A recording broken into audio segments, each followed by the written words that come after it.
बोलो जयकारा बोल मेरे श्री गुरु महाराज की जय।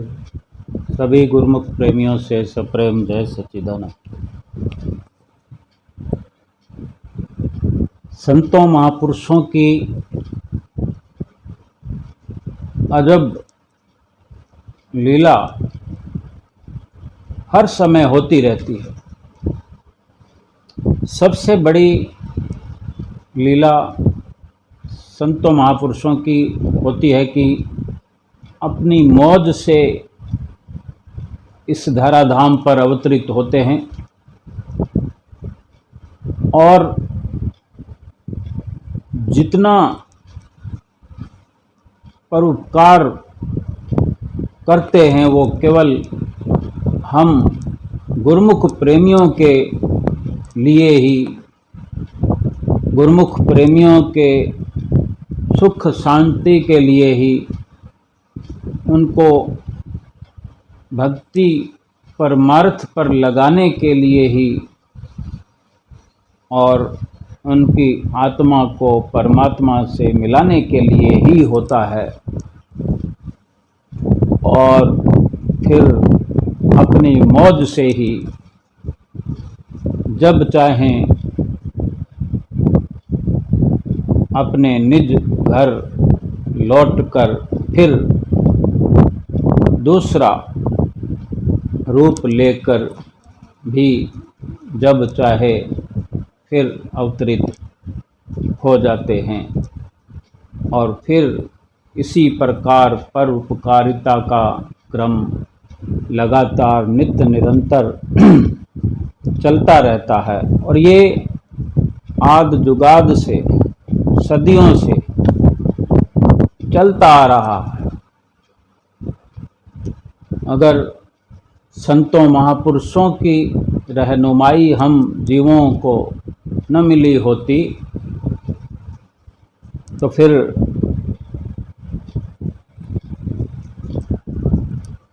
इस मायावी संसार में हमारी सुध लेने वाला और कोई नहीं था। आग लगी आकाश में झर झर परत अंगार, संत ना होते जगत में तो जल जाता संसार। फिर तो कोई मतलब ही नहीं रह जाता।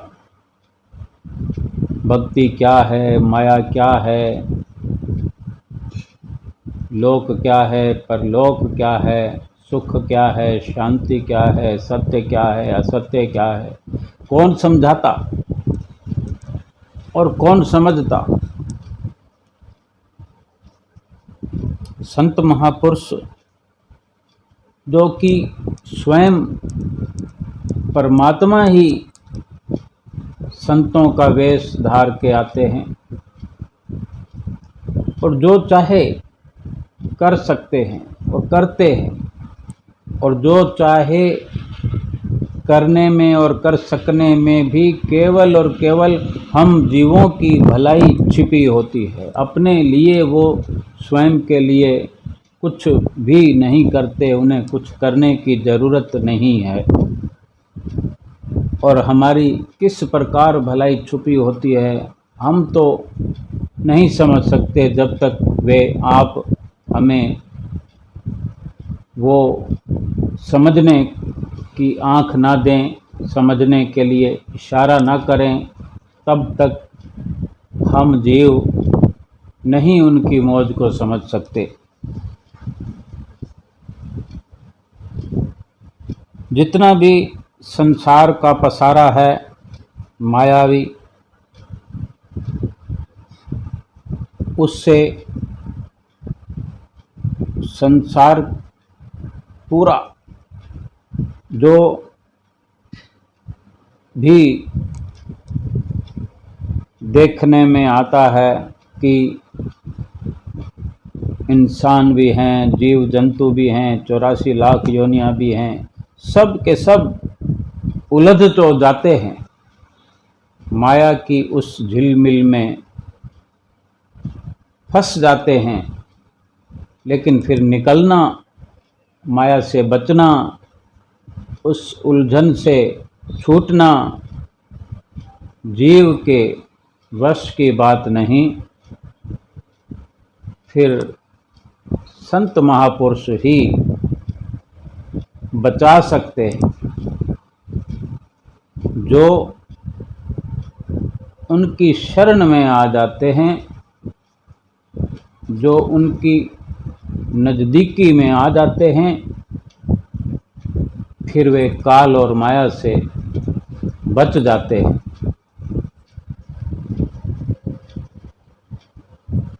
एक दृष्टांत है गुरु नानक देव जी महाराज जी के समय का, कि आपने अपने समय में कितनी लीलाएं रची, इतिहास में सब वर्णन है, जो आज उनकी लीलाओं का श्रवण करने मात्र से, पढ़ने मात्र से और समझने मात्र से हम जीव इस संसार के अंदर आनंदित होते, और जो उनके दृष्टांत सुन पढ़कर जो उनके नक्शे कदम पर चलता है, वो अपना जीवन हमेशा हमेशा के लिए आनंदित बना लेता है। एक बार नदी के किनारे रात के अंधेरे में गुरु नानक देव जी महाराज अपने साथी, कुछ साथी थे, ये उनकी बहुत छोटी उम्र थी, 8-10 साल की, तो उनके संग उनके साथी और अनन्य सेवक मर्दाना साथ थे। वे नदी तट पर बैठे थे। अचानक गुरु नानक देव जी महाराज बाल रूप ने अचानक अपने वस्त्र उतार दिए और बिना कुछ कहे वे नदी में उतर गए। मर्दाना पूछते रह गए, क्या करते हैं आप? इतनी ठंडी रात है और अंधेरा है। वैसे पूछते रह गए और नानक जी जो नदी में उतरे, दूर चले गए, चलते चले गए, और मर्दाना पीछे पीछे नदी के किनारे ऐसे चलते रहे। देखा कि नानक ने डुबकी तो लगाई है। मर्दाना सोचते रहे पहले तो कि पल दो पल अभी बाहर आएंगे, डुबकी तो लगा ली, और इस प्रकार किनारे पर कुछ कदम चलते गए, लेकिन बाहर आए नहीं। तो 10-5 मिनट मर्दाना ने राह देखी, फिर तो वो खोजने लग गए, क्योंकि नानक तो खो गए, दिखना बंद हो गए कि क्या करें। और फिर मर्दाना दौड़ने लगे नदी के किनारे और आवाज़ देने लगे, पुकारने लगे गुरु नानक देव जी महाराज जी को, और कहने लगे कि आप आवाज़ दो कि कहाँ हो। और फिर उनको ऐसा लगा, सुनाई दिया कि नदी की लहर लहर से आवाज़ आने लगी, धीरज रखो, धीरज रखो, पर नानक की कोई खबर नहीं। वो भागा भागा गांव गया मर्दाना, और आधी रात को ही लोगों को जगा दिया, और इधर लोग जाग कर सब वहीं पहुंच गए, गांव वाले इकट्ठा हो गए, भीड़ हो गई। क्या देखते हैं कि सुनसान सन्नाटा है, दूर दूर तक नदी में कोई नज़र नहीं आ रहा, और नानक को सभी लोग प्यार करते थे, सभी को गुरु नानक देव जी महाराज में कुछ ऐसा दिखाई देता था कि इन्हीं से कुछ होने की संभावना है, कोई शक्ति है गुरु नानक देव जी महाराज जी में। कुछ एहसास सभी गांव वालों को होता था। नानक की मौजूदगी में ही कुछ ऐसी सुगंध प्रतीत होती थी।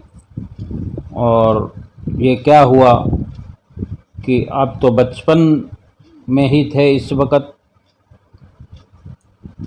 तो ये विचार सबके अंदर चल रहा था कि अभी तो फूल खिला ही नहीं था, पर कली में भी खुशबू भरी थी, क्योंकि बचपन में ही उनके अंदर भगवान की जलती हुई ज्योत नजर आती थी लोगों को।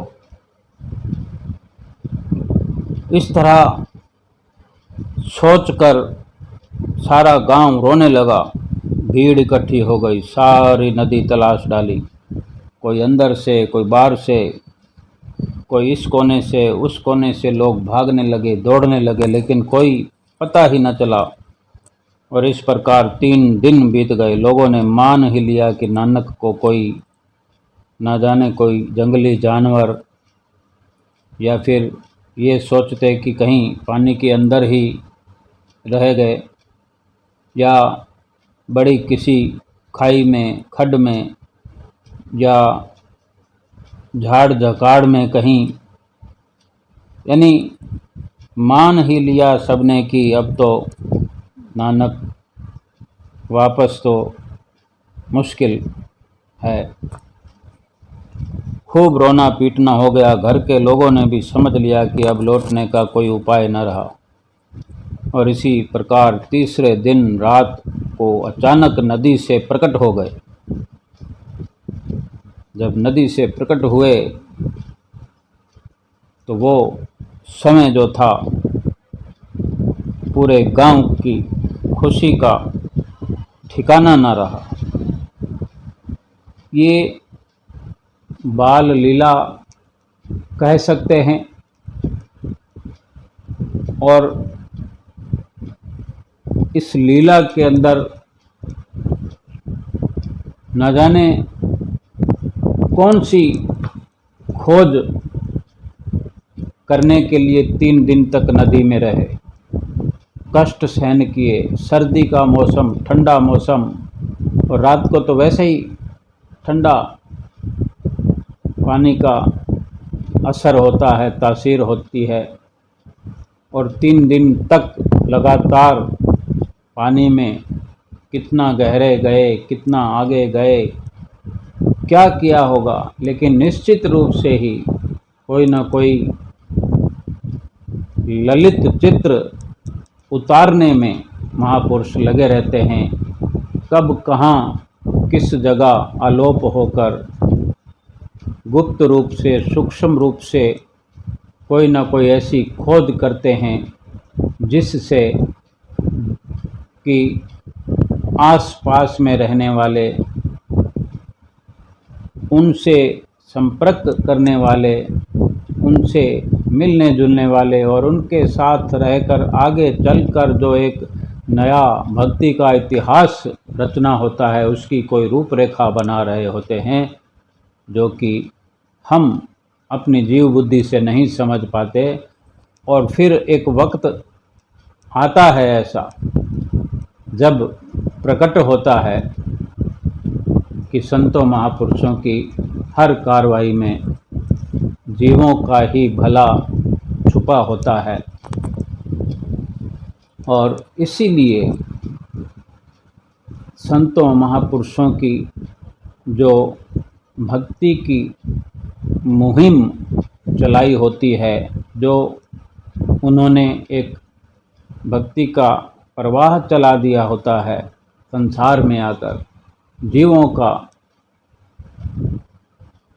कर्तव्य बन जाता है। दिल की गहराइयों से उनके नक्शे कदम पर चलते हुए अपनी आत्म कल्याण करते हुए, अपनी आत्मा का भला करते हुए इस जीवन को बड़े खुशहाल तरीके से जीते हुए अपना लोक परलोक संवार लें। बोलो जयकारा बोल मेरे श्री गुरु महाराज की जय।